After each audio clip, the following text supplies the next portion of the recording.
রয়ে গেছে। আমরা আমরা যদি না ভাবি, কে ভাববে? এই ভাবনাগুলো কে ভাববে? আপনার এখন শরীরে এনার্জি আছে, আপনার বয়সের যে শক্তি, সেই শক্তি আছে। বয়সের সাথে সাথে এই এনার্জি, এই শক্তি বা সেই স্বপ্ন অনেক কিছুই ফেড হয়ে যাবে, থাকবে না। এগুলো এটা বাস্তবতা, পৃথিবীতে কারো থাকে নাই, আপনি এক্সেপশনাল না, আমারও থাকবে না। তখন নিজেকে যেন অসহায় মনে না হয়। আমি যে চেয়ারে বসে আছি, সেই চেয়ার আপনার বা আমার কারো পার্মানেন্ট কোনো চেয়ার না। এই চেয়ারে আগেও অনেকে বসেছিল,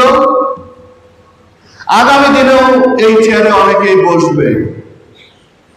কিন্তু যে সময়ের জন্য আপনি বা আমি এই চেয়ারটিতে বসলাম, আমার সময় শেষ হলে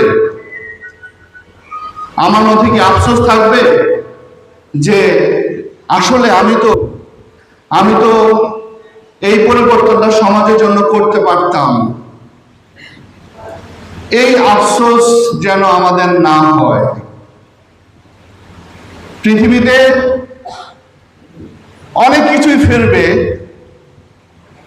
কিন্তু মানুষ, আমরা এমন একটা গোষ্ঠী, আমরা আর কখনো ফিরবো না। আমরা যে চলে যাব, আমাদের আর ফেরার কোনো রাস্তা নাই। সুতরাং মানুষ হিসাবে আপনাকে আপনার জায়গা, আপনার দায়িত্বের জায়গা থেকেই সেটি নিশ্চিত করে যেতে হবে। আপনার যেন কর্মজীবন শেষ হলে আপনার মধ্যে সেই আফসোসটি না আসে। আজকে আমি রাত্রি 12টায় ফিরবো, আর আমি ভাববো আমার আদরের সন্তানটি মাগরিবের আজানের সময় ঘরে ফিরবে। তাই কি হয়? হয় না। আপনি কি করেন? আপনি কি আচরণ করেন? আপনি কি ধরনের কথা বলেন? আপনার সন্তানটি সেটিকে অনুসরণ করে, সেটিকে অনুকরণ করে। আপনি তার সামনে ওই সময়ে যে আইডল হতে চান, তাহলে আপনাকে সেইভাবে আপনার পরিকল্পনা গ্রহণ করতে হবে। পৃথিবীতে কোনো কিছুই এমনি এমনি হয়নি, কোনো স্যাক্রিফাইস ছাড়া কোনো কিছুই হয়নি। পৃথিবীতে যারা, হ্যাঁ, আমি আপনাদের সাথে স্বীকার করি, we have lots of limitation, it's true. কিন্তু আপনি যদি দেখেন, এই পৃথিবীতে যারা বড় হয়েছে, যারা মহৎ হয়েছে, আপনি যদি মাইকেল হার্টের দ্য 100 বইটা পড়েন, সেই বইয়ে দেখবেন যে পৃথিবীর যে 100 জন যে প্রভাবশালী ব্যক্তি, হযরত মুহাম্মদ সাল্লাল্লাহু আলাইহি সাল্লাম যিনি 1 নম্বরে আছেন, সেখান থেকে 100 জন যে প্রভাবশালী ব্যক্তি, মাইকেল হার্ট বলেছে তাদের অধিকাংশই অনেক চ্যালেঞ্জ মোকাবেলা করে পৃথিবীর এই প্রভাব বিস্তার করেছে। টাকা দিয়ে নয়, তার কর্ম দিয়ে, তার প্রভাব, তার আচরণ দিয়ে। তার যে নতুন একটি ডিভাইস আমাদেরকে দিয়েছে, বিবেক, সেই বিবেকটাকে জাগাতে হবে। আর আমরা যদি সেই বিবেককে না জাগাতে পারি, আমরা এখন বাস্তবে অনেক কিছু দেখছি যেগুলো আমাদেরকে খুব কষ্ট দেয়। মানুষের স্যাটিসফ্যাকশন নাই। আজকে শিক্ষা প্রতিষ্ঠানে মানুষের স্যাটিসফ্যাকশন নাই। কারা কাজ করছে এখানে? এখানে কারা কাজ করছে? আমি কাকে ব্লেম দিচ্ছি? সে কি আমার সমাজের বাইরে? সে কি আমার আত্মীয় নয়? সে কি আপনার আমার ভাই নই? তারা তো আমাদেরই অংশ। কিন্তু আমরা আমার অপোজিট চেয়ারে বসলেই আমরা একটা ব্লেম দিচ্ছি। হ্যাঁ, ব্লেম দেয়া যাবে, ব্লেম আপনি আমাকে দিবেন, আমি আপনাকে দিব, লাভ কি তাতে? সমাজের কি পরিবর্তন হবে? যদি আমরা প্রত্যেকে আমাদের দায়িত্বের প্রতি, আমাদের কর্তব্যের প্রতি আমরা যদি সেইখানে আমাদের অবস্থানটিকে পরিষ্কার না করি, আমরা যদি দায়িত্বশীল না হই, অনেক জোরে কথা বলা যাবে, অনেক বড় প্রসেশন করা যাবে, কিন্তু দিন শেষে সমাজের পরিবর্তন হবে না যদি না আমরা প্রত্যেক ইন্ডিভিজুয়াল আমাদের মধ্যে আমাদের বিবেক বোধ, আমাদের মূল্যবোধ, আমাদের মানবিকতা বোধ না জাগ্রত হয়েছে। আমরা নিশ্চয়ই এই ধরনের ট্রেন্ড প্রত্যাশা করি না।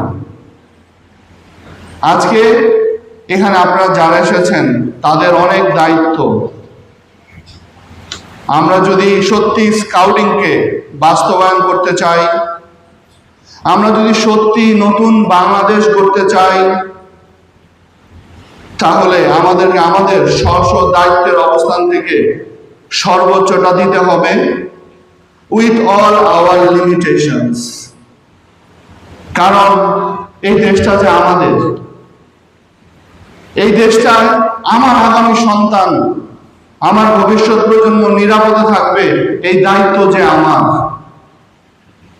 তার জন্য আমরা যদি আমাদের স্ব অবস্থান থেকে সর্বোচ্চ দায়িত্ব পালন না করি, তাহলে আমাদের কাঙ্ক্ষিত সে নতুন বাংলাদেশ, সেই বাংলাদেশ যে বাংলাদেশে আমি, আপনি এবং আপনার সন্তানরা নিরাপদে বসবাস করতে চাই, সেই বাংলাদেশ যে বাংলাদেশে আমার মেধাবী সন্তানটি তার মেধা এই বাংলাদেশে ব্যবহার করবে, তার মেধা পাচার হয়ে যাবে না, আমরা সেই বাংলাদেশ গড়তে চাই। আমরা একটা বাংলাদেশ গড়তে চাই যে বাংলাদেশে সকলের মধ্যে নৈতিকতা, মানবতা এবং মূল্যবোধ তার যথাযথভাবে বিকাশ ঘটবে। আমরা সেই বাংলাদেশ গড়তে চাই। আমরা যদি সেই বাংলাদেশ গড়তে পারি, তাহলে আমাদের স্কাউটিং থেকে সেই রবার্ট ব্যাডেন পাওয়েলের তার যে ইচ্ছা ছিল, ওই সময়ের প্রেক্ষাপট বিবেচনায় তার যে মূল যে মন্ত্র ছিল, সেগুলো বাস্তবায়ন হবে। আপনারা এখানে এসেছেন, আপনাদের সবারই অনেক সময়ের মূল্য আছে, সবার অনেক ব্যস্ততার পরে এসেছেন। আপনাদের যে এই যে আজকে যে আসলেন, স্কাউটিং সম্পর্কে যদি একটু চেঞ্জ হয়, আপনার যদি একটু ধারণা চেঞ্জ হয়, প্রতি মুহূর্তে দেখেন পৃথিবীতে প্রযুক্তির হাতে চলে যাচ্ছে, আপনাকে এবং আমাকে বলে দিবে কোথায় বসতে হবে, কোথায় দাঁড়াতে হবে, কি করতে হবে, সেটা প্রযুক্তি বলে দিবে। এটি বাস্তবতা। কারণ আমরা যে আমাদের বিশ্বাসের জায়গা নষ্ট করে ফেলেছি। আজকে আপনি সাক্ষী দিবেন, আপনার সাক্ষীর বিশ্বাস যোগ্যতা নেই, কিন্তু একটি প্রযুক্তি, একটা ভিডিও ক্যামেরা, সে যদি একটা জিনিস সাবমিট করে, সাক্ষী দেয়, তার সাক্ষী গ্রহণ করা হচ্ছে, তাকে বিশ্বাস করছে, তার আস্থা সে অর্জন করেছে। আমরা মানুষ, আমরা শ্রেষ্ঠ জীব, আমরা আস্থা অর্জন করতে পারছি না। চিন্তা করা যায় মানুষ হিসাবে কতটুকু লজ্জা হচ্ছে না, ভাবা যায়।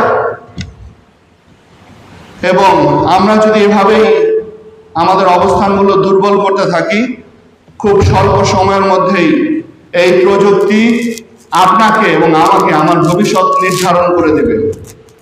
আমরা প্রযুক্তির দ্বারা শাসিত হব। আমরা বিশ্বাস করব, আমাদের সম্মানিত শিক্ষক মণ্ডলী, আপনারা যদি আপনারা দিকে তাকিয়ে আছে এই বাংলাদেশ, আমরা তাকিয়ে আছি, আমরা আপনাদের প্রত্যেককে অনুসরণ করতে চাই। আপনাদের প্রত্যেকেই অনুসরণীয় ব্যক্তিত্ব হবেন, আপনারা প্রত্যেকেই অনুকরণীয় ব্যক্তিত্ব হবেন। আপনাদের প্রত্যেকটি কাজ আমার আগামী প্রজন্ম অনুসরণ করবে, আমরা সেভাবে আপনাদেরকে দেখতে চাই। আমরা যদি সেটি দেখতে পারি, তাহলে আমাদের এই আজকের আয়োজন, নতুন বাংলাদেশের যে স্বপ্ন দেখি, বর্তমান সরকার যে মানবিক বাংলাদেশ করার জন্য অক্লান্ত পরিশ্রম করে যাচ্ছে, সেগুলো সফল হবে। আজকে দীর্ঘক্ষণ এখানে আলোচনা হয়েছে, আমাদের বিভিন্ন বক্তাগণ বিভিন্ন বিষয়ে কথা বলেছেন। আজকে সাঁতারের বিষয়টি এসেছে। এখানে চট্টগ্রামে তো আমরা অনেক পুকুর দেখেছি, তার আলোচনা প্রসূত আমাদের যে কার্যক্রমগুলো আমরা সবসময় করে থাকি শুধুমাত্র ব্যক্তিগত স্বার্থকে দেখে, নিজের স্বার্থগুলোকে দেখে, সমাজের স্বার্থকে বা দেশের স্বার্থকে না ভেবে আমরা যদি সেই কাজগুলোকে বন্ধ করতে পারি, তাহলে আসলে এই আজকের যে চ্যালেঞ্জগুলো আসলে স্কাউটস নিয়ে, সেগুলো আসলে সমাধান করা সম্ভব হবে। আর সেগুলো যদি আসলে আমরা না করি, শুধুমাত্র আইন প্রয়োগ করে, আজকে দেখেন চট্টগ্রাম জেলখানায় ৬,৩০০-র মতো আসামি রয়েছে, তার ধরেন ৩,০০০-এর মতো আসামি মাদকের। ধরেন চট্টগ্রাম জেলখানার ৬,০০০ আসামি যদি মাদকের হয়, তাহলে কি মাদক বন্ধ হবে? ধরেন ৬,০০০ আসামি ধরে নিয়ে মাদকের ভরে রাখলো, মাদক কি বন্ধ হবে? হবে না, হবে না। কিন্তু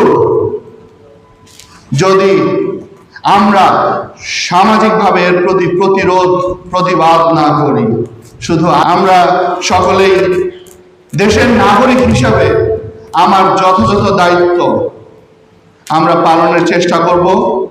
আজকে দীর্ঘক্ষণ আমার কথা শুনেছেন, আর এত সুন্দর পরিবেশ, আমার এত সম্মানিত শিক্ষকদের সামনে সত্যি আমি কথা বলার সুযোগ পেয়ে নিজেকে অনেক অনেক ধন্য মনে করছি।